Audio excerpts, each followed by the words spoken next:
gue mau nanya nih. Sorry ya sebelumnya. Tadi lu sebutkan dua alasan lu pindah ke Kanada adalah salah satunya adalah bahwa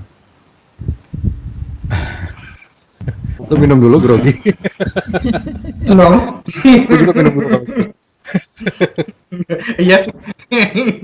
Salah satunya adalah Takut bahwa nih gue sama pertanyaan lo. lu gay.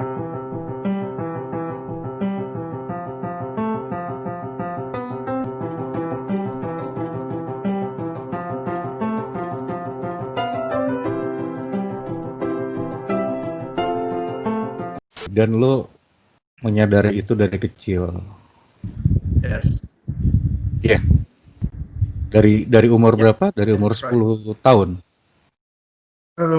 Seingat gue sih antara umur 4 atau 5 tahun. Bagaimana lu menyadari itu gitu loh? Tanda-tandanya apa yang lu sadari? Karena lo mungkin bakal ketawa ya. Lo mau ketawa terserah. Karena waktu itu gue lagi nonton TV, TVRI itu again TVRI nyetel film barat itu Amerika, seingat gue.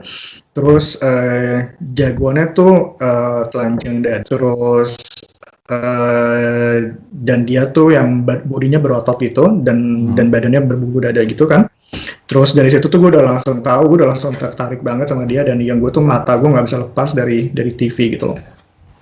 Dan setiap kali dia muncul pasti gue udah mantengin mulu di depan TV. Dari situ gue udah ngerti.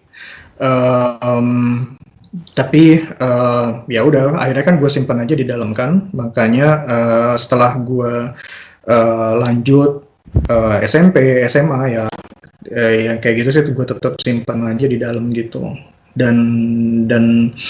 Dan susah kan buat gue ngungkapin ke orang lain. Baru setelah gue mulai kuliah, gue mulai berasa sedikit lebih free. Maksud gue lah, tekanannya tuh dibanding di SMP SMA lebih sedikit lah. Karena ya kan beda kan situasinya, keadaan kondisinya kan.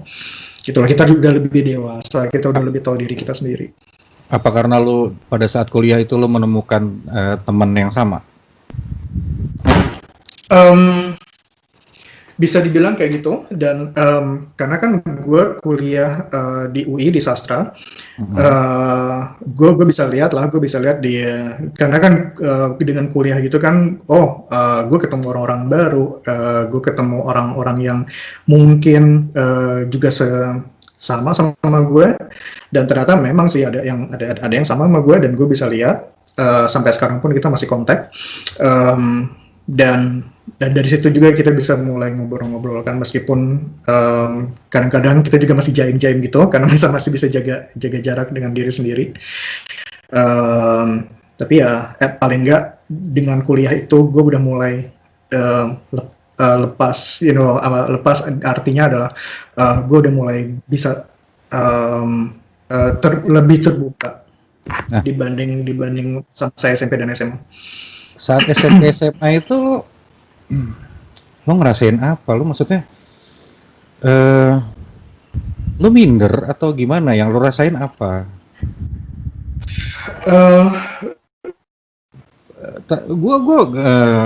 Kita kan teman SMP SMA ya. Gue ngeliat lo kan biasa aja. Oke, ya. Lo ngerasa aneh sendiri atau gimana? Udah pasti lah gue ngerasa aneh sendiri. Udah pasti gue ngerasa aneh sendiri. Minder juga udah pasti. Dan masa remaja itu kan pasti masa yang sulit toh, karena kan kita masih cari-cari jati diri kita sendiri kan. Iya. Jadinya gue tuh nggak bisa express apa yang ada di dalam gue. Meskipun waktu masih zaman SMP gue masih bisa manage sih, gue nggak sampai yang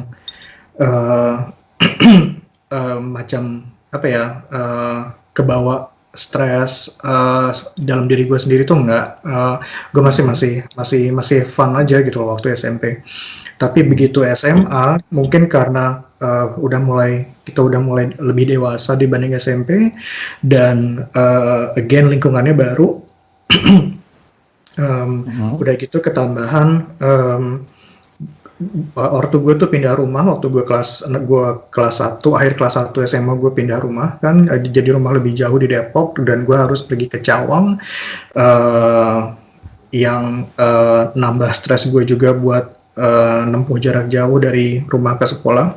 Jadinya ya justru yang kalau gue bilang sih zaman-zaman SMA yang gue tuh yang nggak enjoy gitu loh. Dan gue malah lebih tertutup di SMA dan kalau gue bilang zaman SMA gitu yang titik poin gue paling rendah tuh zaman SMA. Tapi gue ngeliat lo, kita kan pernah sekelas ya. Kayaknya lo Kelas 3. biasa-biasa aja dan lu berprestasi juga kan, maksudnya nggak tidak membuat hal itu menjadi lo tidak bisa belajar dan tidak bisa berprestasi di sekolah. Untungnya kasus gue sih kayak begitu. Ada sih yang artikel-artikel yang gue baca, dokumenter yang gue tonton gitu loh. Ada yang remaja-remaja kayak gitu tuh mereka yang berusaha bunuh diri gitu loh, atau stres, segala macam stres gitu kan, karena mereka nggak bisa manage diri dia sendiri kan. Mereka tahu tapi mereka nggak bisa manage-nya, jadi mereka berusaha bunuh diri gitu loh, ada kayak gitu. Cuma kalau gue sih mungkin karena pikiran gue adalah that's so stupid, kenapa gue mau bunuh diri gitu kan, gue lebih sayang diri gue. Cuma gue nggak tahu aja jalan keluarnya mesti gimana, dan fokus gue juga gue mau berhasil di masa depan gitu kan. Ya akhirnya gue fokus lah buat belajar gitu, meskipun ranking gue di luar 10 besar tapi ya tetap aja kan, at least gue berusaha untuk berhasil gitu, untuk dapat sekolah lanjutan yang lebih bagus. Ya nyatanya lo dapet di UI kan. Yes, it's a long story actually, karena kan karena kan waktu itu bokap gue udah pensiun, udah lama banget pensiun. Gue anak terakhir di dalam keluarga, dan tujuan gue adalah buat dapat sekolah negeri, dan ortu gue pun juga mau kan. Gue berharap gue dapat di universitas negeri. UMPTN gue ambil tiga jurusan kan, kedokteran UI, sastra Perancis UI, terus sastra Rusia UI. Akhirnya gue dapat yang pilihan ketiga itulah sastra Rusia UI. Dan gue satu-satunya dari keluarga gue yang bisa kuliah di sekolah negeri. Kakak-kakak gue mereka sekolah di swasta semua, pasti kan ngeberatin orang tua gue buat bayar kuliah toh gitu loh. Jadi begitu gue dapat di UI, mereka lega banget. Gue punya 6 saudara. Ya, gue punya 6 bersaudara. Kakak. Ya 6. Gue nomor 7, gue yang terakhir. Dan mereka tahu kondisi lo.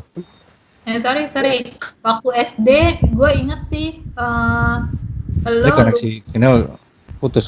Lo lebih suka kalau dipanggil Nelly dibandingkan Vinel, inget nggak? Apa itu maksudnya memang lo sudah tahu kecenderungannya lo ke arah sana gitu, Nel? Waktu SD, lo pada panggil gue Nelly sih, gue senang-senang aja, karena kan it's just for fun gitu loh, cuma buat main-main aja, nggak ada nothing serius gitu loh. Dan gue juga nggak anggap gue bakal cenderung jadi Nelly di masa depan, enggak lah. Gue saat itu gue malah I have no idea at all. Gitu. Zaman SD kan kita sering banget main kata-kata. Gitu. Ya gue juga ada yang manggil gue Bushe, ada gitu. Ya just for fun aja, nggak masalah, dan gue nggak masalah dengan itu. Balik lagi ke pertanyaan gue tadi tentang keluarga lo. Lo bilang mereka udah tahu sekarang kondisi lo. Udah, karena gue come out ke nyokap Desember 2011.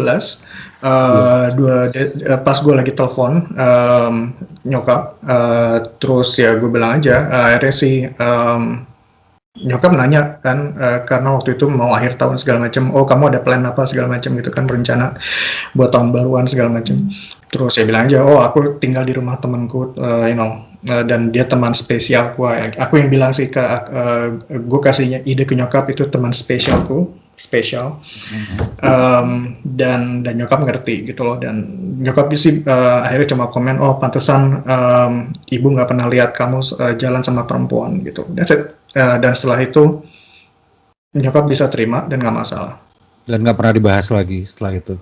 Em, Kadang sih dibahas, kadang-kadang nyokap tanya, oh salam buat BF gue di sini gitu loh, oh atau enggak, oh gimana BF kamu di sana segala macem, something like that. Dan bahkan ketika gue terakhir kali gue balik ke Indonesia tahun 2017, nyokap kan gue beli batik buat diri gue sendiri. Terus pas di toko batik itu nyokap akhirnya bilang, oh ibu mau beli batik lah buat BF kamu, dia bilang gitu. Ya udah. Akhirnya nyokap ngadoin baju batik buat BF gue. Itu Tapi kalau lo sendiri gimana, Nel? Nyokap Mereka tahu bisa sih. terima. Ya mereka tahu, kakak-kakak gue tahu, cuma mereka nggak mau ngebahas aja. Oh, Ya, dan gue pun nggak, oke, fine, asal hubungan kita baik-baik sih, gue nggak masalah. dan itu yang membuat lo bisa terbuka ya. Maksudnya Ya.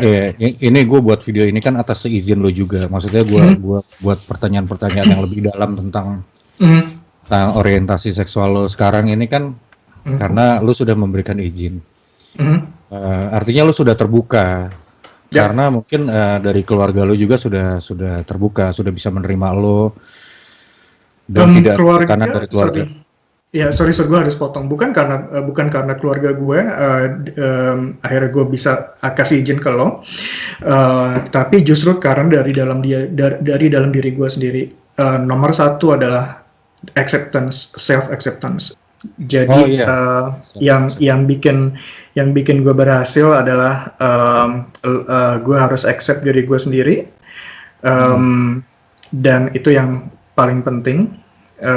Karena kalau lo mau happy, lo harus accept dari diri lo sendiri dulu. Karena gue sering baca, gue sering lihat show gitu kan, orang-orang sering bilang, if you want to be happy, it has to start from yourself first. Jadi itu yang gue tanamkan di diri gue. Sama persis seperti itu karena gue juga mau happy, dan maka dari itu gue harus accept diri gue seadanya, dan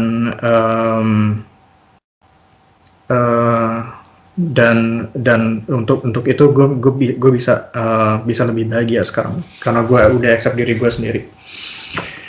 Berarti lo nggak pernah mencoba untuk ini gue bertanya timeline-nya pada saat lo remaja ya. Kalau sekarang mungkin lo sudah menemukan jati diri lo. Pada saat remaja lo mencoba untuk menemukan jati diri lo pernah nggak nyoba untuk suka sama perempuan? Enggak. To be honest enggak, karena ketertarikan itu nggak ada sama sekali. Sama sekali? Sama sekali nggak ada. Karena gini, ada beberapa teman gue dulu pernah kerja di salah satu kafe bar yang isinya mayoritas adalah gay. Itu.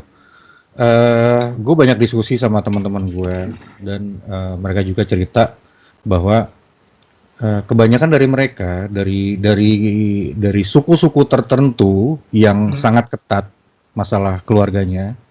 Okay. Orang tua dan keluarga besar tidak bisa menerima keadaan bahwa mereka gay, mereka harus akhirnya menikah. Mau tidak mau menikah dengan wanita maksudnya. Dan itu setelah dipaksakan, ya akhirnya bisa. Oke. Gitu loh. Maksud gue gini, apakah lo tidak pernah mencoba itu untuk menyukai wanita, atau enggak. sekedar untuk menutupi, nggak ada ya?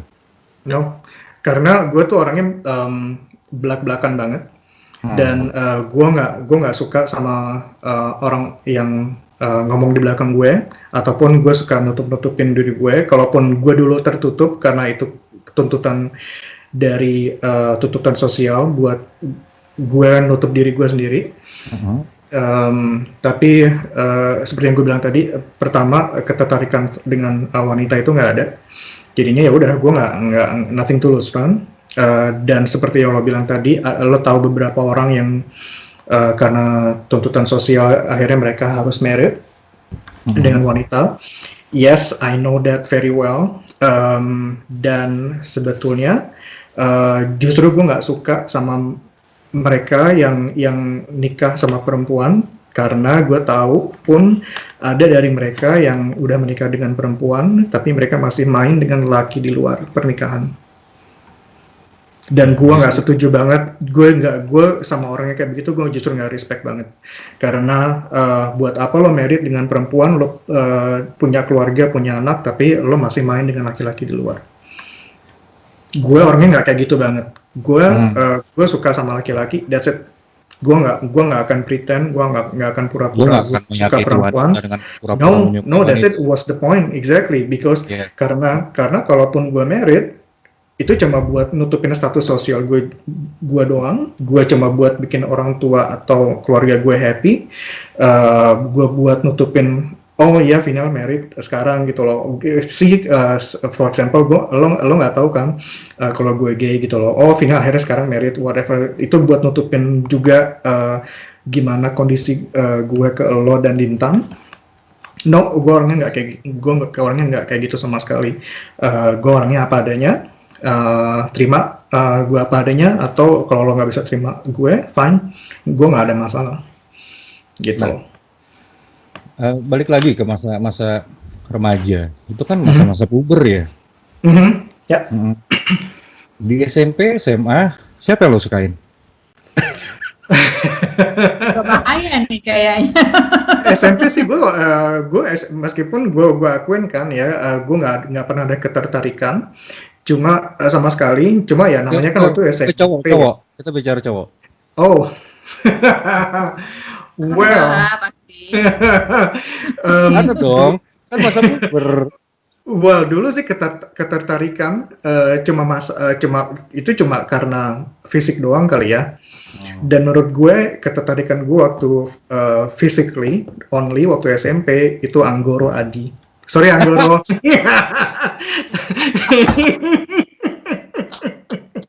Bentar ya. Sorry ya Ang. Oke. Apa karena sama-sama lo apa sih paskibra apa gitu ya? No, iya waktu di SMP gue paskibra. Cuma kan Ang kalau nggak salah waktu itu dia PMR deh. Oh. Tapi ya I don't know. Menurut gue sih badan dia waktu SMP bagus aja, that's it gitu loh. Mukanya sampai sekarang bagus. That's it. So that's the only thing. SMA masih tetap Aang sama kok nggak. Iya. Berarti bisa dibilang Aang ini cinta pertama lo. Enggak lah, yang gue bilang itu kan cuma ketertarikan fisik doang gitu loh. Nah, that's it. Yeah. Terus lo menemukan cinta pertama lo kapan? Setelah gue kerja sih, dan setelah gue lumayan mapan kerja tahun 2002-an. Tahun 2000. Di Indonesia dong? Ya, aku masih di Indonesia waktu itu. Iya. Terus sempat menjalin hubungan? Ya, ya lama sih, sekitar resminya sih sekitar 5-6 tahun ya. 5-6 tahun. Dan sekarang sudah tidak ini lagi. No, sekarang udah over. Karena kan gue sekarang udah sama BF gue yang sekarang orang Kanada sejak Desember 2011 itu. Desember 2011. Nah itu bisa tahu kalau punya apa sih istilahnya orientasi yang sama. Orientasi yang sama itu gimana Nel? Maksud lo di waktu masih gue di Jakarta atau? Di Jakarta. Lo bisa kenal seseorang, suka ada seseorang itu tandanya bahwa oh ini sama gue. Gue bisa lihat sih beberapa orang yang seperti gue bisa lihat Ya dia sama seperti gue gitu kan, dari cara dia berbicara, cara dia bergerak, gue tuh udah tahu. Dan di community kita tuh kita namakan gay radar. Jadi Gay gue radar. tuh Apakah gaydar. ada kode-kode khusus gitu? Enggak, karena ada Oke. radar, karena gue bisa baca radar orang lain gitu loh. Gue yang bisa baca radar gitu loh. So misalnya kalau misalnya siapa ya, kalau misalnya lo gay sur, tapi lo nggak ngaku ke gue gitu kan, fine. Tapi dari cara lo berbicara, dari cara lo bergerak segala macam, gue tuh bisa ngerasain, gue bisa meneliti. Oh ya, busur is gay, tapi karena gue diam aja sih. Kalau lo nggak ngaku sama gue, fine. Atau kadang-kadang teman gue mancing aja, ngomongin sesuatu gitu, dan akhirnya dia ngaku ke gue gitu. Jujur Gue aja, punya, jujur aja, gue setelah gue bekerja, tadi kan gue udah bilang, gue pernah bekerja di sebuah kafe yang mayoritas isinya gay. Mhm. Dari mulai owner sampai waiters. Oke. Waiter. Gue berapa lama ya, antara setahunan lah, lebih lah, gue kerja di sana, dan akhirnya gue bisa tahu memang gue punya skill yang sama-sama lo, Good. walaupun gue Berarti bukan, udah punya gitu gay ya. juga, oke. Walaupun gue bukan, tapi gue bisa I'm tahu. happy to hear that. That's a compliment loh, Sur. That's it. Jujur That's a aja, compliment. waktu Jintan cerita, gue sih sudah tidak terlalu kaget, karena memang gue Lo udah suspek gue. punya yang lu bilang radar itu. Okay. Ada hal-hal kecil memang yang itu memang bisa diketahui sama orang yang sering bergaul ya. Dan mungkin kalau lu dalam kasus lu adalah lu sendiri gitu loh. Tapi gue ya bisa tahu lah gitu. Iya. Gitu. Dan hal itu kan nggak perlu dibahas kan. Kalau misalnya orang yang mau ngaku, fine. Kalau nggak apa-apa. Bahkan gue punya satu temen deket di sini, perempuan, dan dia lesbian dari Indonesia. Dia pun juga nggak pernah ngaku ke gue gitu loh. Tapi dari apa informasi yang dikasih ke gue, dari cara dia berdandan segala macam sih, gue susah ya nebaknya ya. Tapi dari informasi yang dia kasih ke gue, akhirnya gue bisa bikin kesimpulan, oh kayaknya sih dia lesbian. Akhirnya gue tembak aja, cewek lo di mana, atau something like that lah, lo punya cewek sekarang, something like that. Terus dia langsung nanya ke gue, lo bisa tahu sih? Ya tau lah gitu. Gue kan punya gaydar, gue punya ke dia. Tadi lo mention soal community. Jadi waktu lo di Jakarta sendiri pun kan ada community sendiri tuh. Nah, ini sih yang gue pernah dengar sih. Kalau misalnya sesama gay gitu kan, mereka ya pasti akan berkumpul dengan ini ya, yang apa, dengan orientasi yang sama. Katanya kalau misalnya ada yang ya istilahnya apa ya, melepaskan diri gitu, itu susah. Jadi itu yang bikin ya apa namanya, orang dengan orientasi gay itu jadi jelek gitu loh image-nya. Gitu nggak, Nen? Gitu nggak sih? Kalau gue, buat diri gue sendiri sih, to be honest sih, waktu gue di Jakarta, gue justru menghindar, lebih banyak menghindar gaul sama orang-orang sesama community gitu, for personal choice aja gitu loh, karena buat gue mereka lebih yang mereka cuma senang kumpul-kumpul doang, party segala macam gitu loh, nggak punya tujuan hidup jelas. Betul, jadinya gue males mingle dengan orang-orang kayak gitu kan. Kalaupun gue punya temen chat, again, like ngobrol-ngobrol segala macam yang lebih intelijen. Ya, yang gue bilang tadi kan, gue punya temen kuliah yang sesama gue, dan gue lebih nyaman sharing dengan mereka daripada pergi ke community yang gue nggak kenal dan mereka nggak punya tujuan hidup jelas gitu. Asik.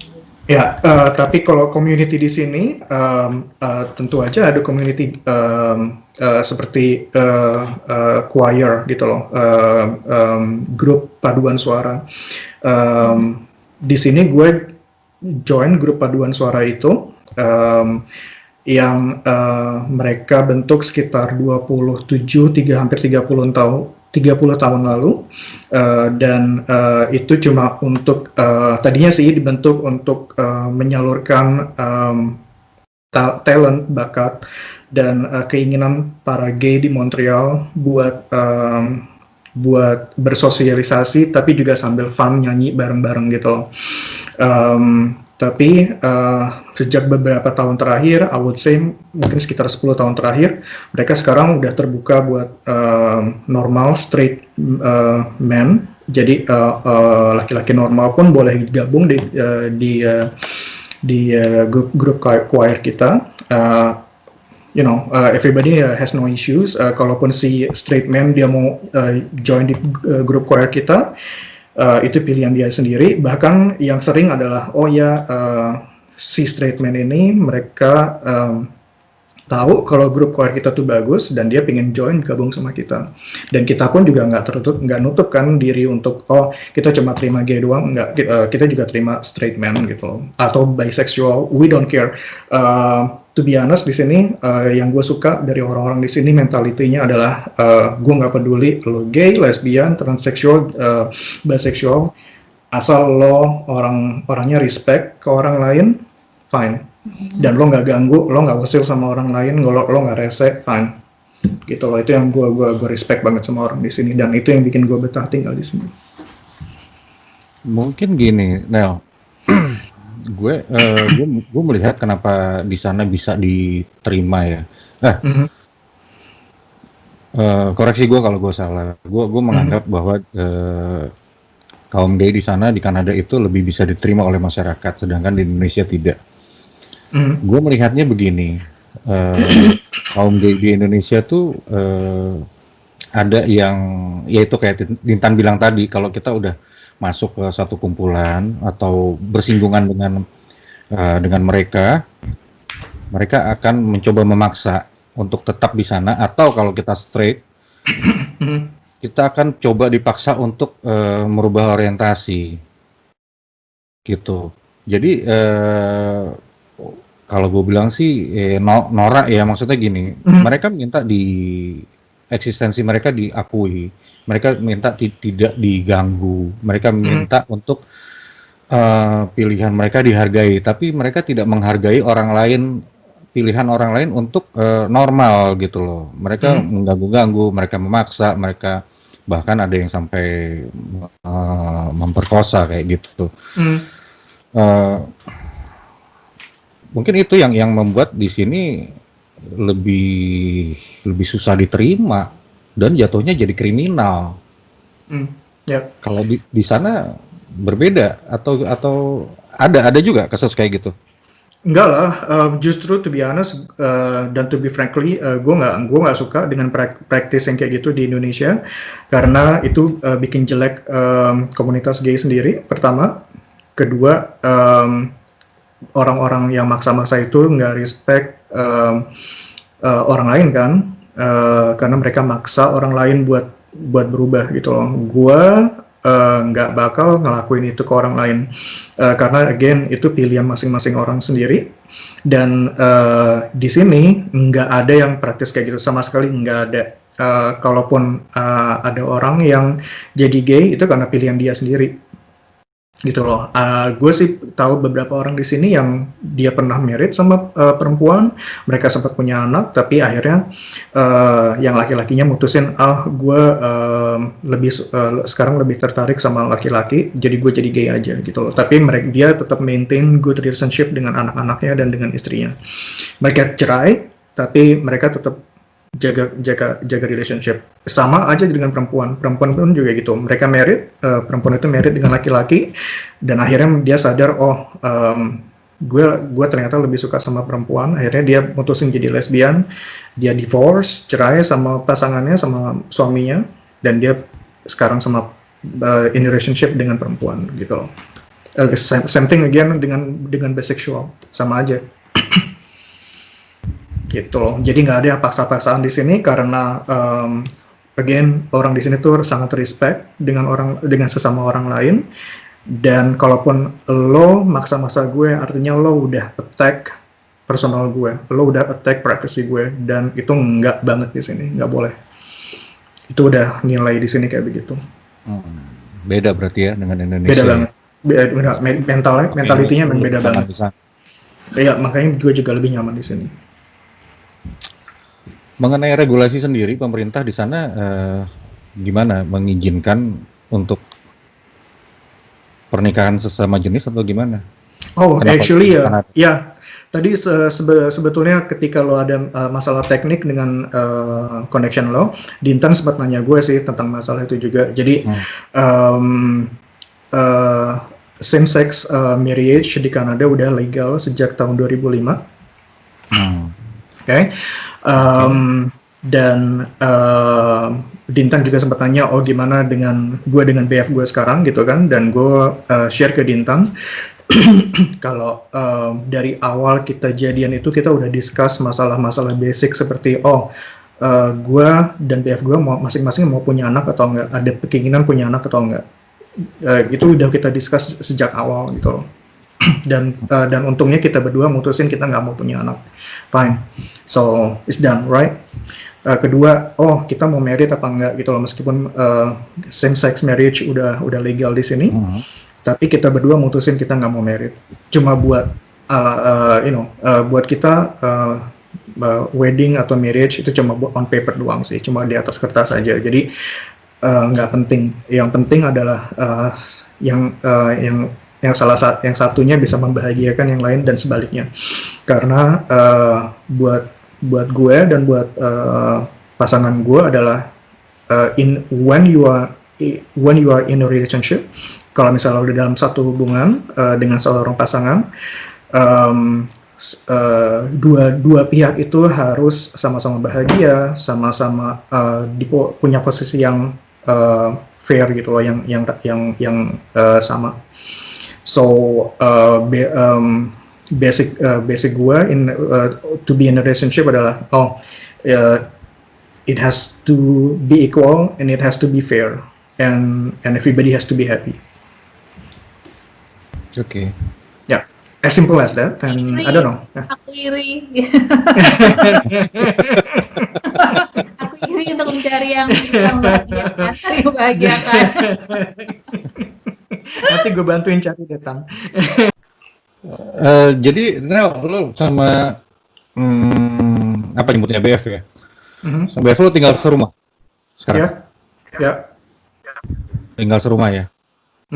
Tapi kita nggak begitu jadian langsung tinggal serumah loh, karena kan waktu itu gue punya apartemen gue sendiri dan dia punya rumah dia sendiri kan, dia udah beli rumah sih waktu itu. Dan dia memang asli Kanada ya? Ya, dia dari provinsi Quebec sini. Jadi dia bisa bahasa Perancis dan Inggris. Tapi sih biasanya kita komunikasi pakai bahasa Inggris di rumah, kecuali kalau kita ke rumah orang tua dia, ke rumah keluarga dia, baru gue pakai bahasa Perancis dan dia pakai bahasa Perancis karena mereka Inggrisnya nggak bagus-bagus amat. Jadi lo tadi udah cerita dan tentang pilihan lo, tentang pilihan lo sebagai gay dan pilihan lo dalam menjalin hubungan bahwa lo tidak akan menikah, betul? Ya. Lo tidak akan menikah dan lo akan menjalani sisa usia lo dengan pilihan lo itu, dan lo sudah happy sekarang. Apakah lo sudah happy sekarang? Ya. I'm happy in my life. Oke. Mudah-mudahan. And yeah. What? Dan gue bisa bilang kalau misalnya gue bakal kasih label diri gue bakal kasih label gue I'm a proud Canadian gay man who is originated from Indonesia. Oke. Thank you Nel, udah bagi cerita sama kita. You're welcome, sir. Makasih jujur aja gue nggak nyangka dikasih lo akan kesempatan seterbuka ini dan lo mengizinkan gue untuk publish apa yang lo bicarakan.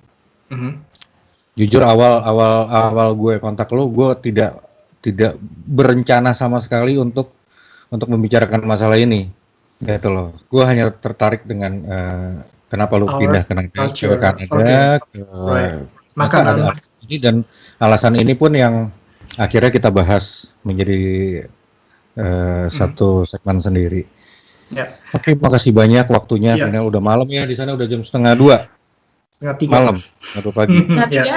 dan Setengah dan tiga pagi. dan yang ya dan gue tambahin juga seperti yang lo bilang tadi, lo makasih ke gue dan gue juga makasih lo udah kasih kesempatan gue, udah ketemu lagi gue ketemu sama lo Madintan gitu loh. Dan again, kenapa gue bisa share di sini adalah karena gue udah accept diri gue sendiri. Itu pilihan itu udah gue ambil sejak gue lama banget. Dari remaja yang gue bilang, gue udah plan segala macam. Jadi apapun keputusan gue sekarang ini adalah perencanaan gue dari sejak jauh-jauh sebelumnya. Oke. Terakhir ya. Terakhir sebelum gue tutup. Lu udah lama nih nggak ketemu teman-teman lo. Mungkin juga ada yang masih kontak kayak Dintan. Lo mau ngomong sesuatu nggak sama mereka?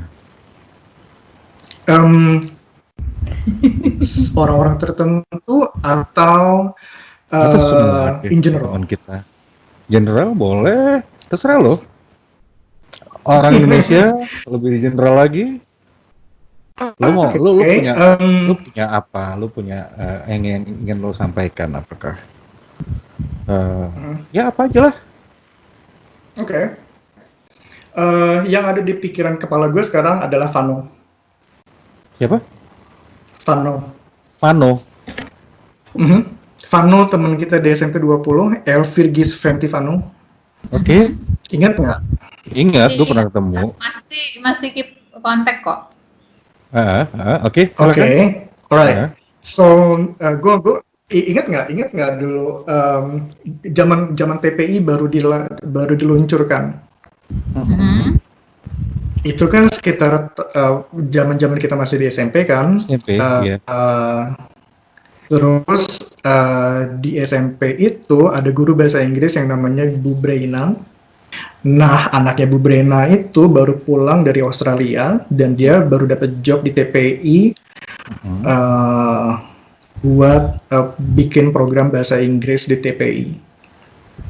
Nah, karena anaknya itu diserahin job itu dari TPI dan ibunya tuh guru Bu Breina. Akhirnya dia minta Bu Breina buat kumpulin deh anak-anak 20 yang bisa bahasa Inggris kan, yang bahasa Inggrisnya lumayan.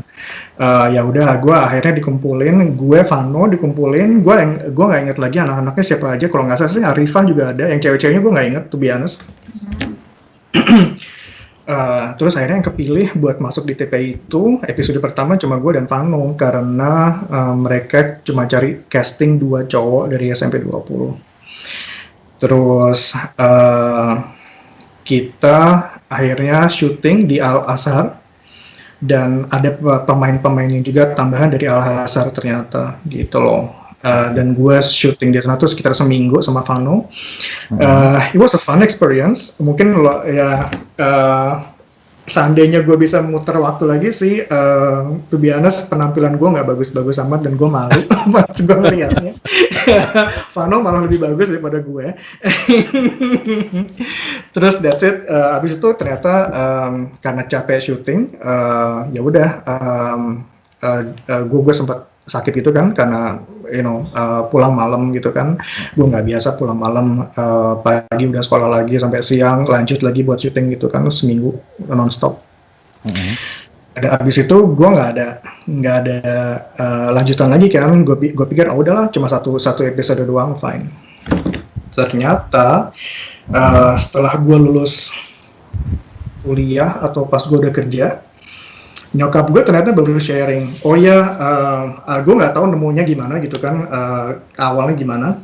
Ternyata setelah gue lakuin episode 1 itu sama Vano, ternyata ada episode 2. Dan ternyata nyokap gue tuh nggak ngasih izin gue buat episode 2 karena gue sakit habis syuting episode 1. Dan nyokap gue tuh nggak pernah ngomong sama gue gitu loh, sampai gue lulus kuliah atau pas gue udah kerja itu. Yang ada marah kan gue disappointed sama nyokap gue, kenapa sih gue nggak dikasih tahu gitu loh. Dan gue juga baru tahu ternyata Vano lanjut di episode 2. Gitu. Gue nggak marah sama Vano sih, cuma gue pengen Enggak, dan tapi maksud gue adalah gue cuma pengen denger dari dia aja sih, oh gimana sih akhirnya episode 2 itu gitu loh. Oh, udah Penasaran aja gue. gua akan coba Nanti kontak gue kasih tau Vano. Vano. Gua akan Oke. coba kontak Vano. Kita akan bikin video juga sama dia. Sip. Kita- Dan lucu aja karena kan pas kita kuliah, gue ambil kuliah sastra Rusia di UI, dan setahu gue Vano kuliah sastra Jerman di Unpad, seingat gue deh. Maksud gue, Iya. ya akhirnya kita belajar bahasa lain kan, kita senang kayak belajar bahasa gitu loh. Dan lu ingin ngomong apa sama teman-teman kita yang mungkin sedikit kaget lah dengan pernyataan lo hari ini? Lu mau ngomong sesuatu nggak? No. Selama ini lu kenal. Enggak sih, kalaupun mereka mau tanya lebih lanjut, langsung kontak gue aja. Kalaupun mereka nggak bisa terima dengan keputusan gue, dengan hidup gue sekarang, mereka nggak usah kontak gue, nggak apa-apa. Itu pilihan mereka sendiri. Dan kalau mereka ada masalah dengan hidup gue sekarang, don't bother to contact me, nggak usah kontak gue, fine. Kalaupun mereka mau tahu lebih lanjut, mereka curious, mereka banyak pertanyaan, mereka bisa kontak gue langsung. Dan kalaupun teman-teman yang lain mereka pingin tahu lebih banyak, tanya gue langsung. Jangan ngomongin di belakang gue, karena gue nggak suka sama orang yang ngomong di belakang. Lebih baik ngomong langsung ke gue di depan gue langsung. That's fair. Ya. That's fair. Makasih banyak sekali lagi. Thanks Sur, thanks Dintan. Obrolan yang luar biasa selama sekian jam. Mudah-mudahan obrolan kita hari ini bisa ada hikmahnya untuk yang dengar, yang nonton channel gue. Ada pelajaran, ada inspirasi. Bagaimana kita harus menjadi diri sendiri atau apalah itu yang bisa kita ambil. Terserah kalian yang nonton, gue nggak akan mengarahkan untuk kalian menilai seperti apa. Terima kasih banyak sudah menonton Seralodah TV. Ikuti video berikutnya hanya di Seralodah. Bye. Bye.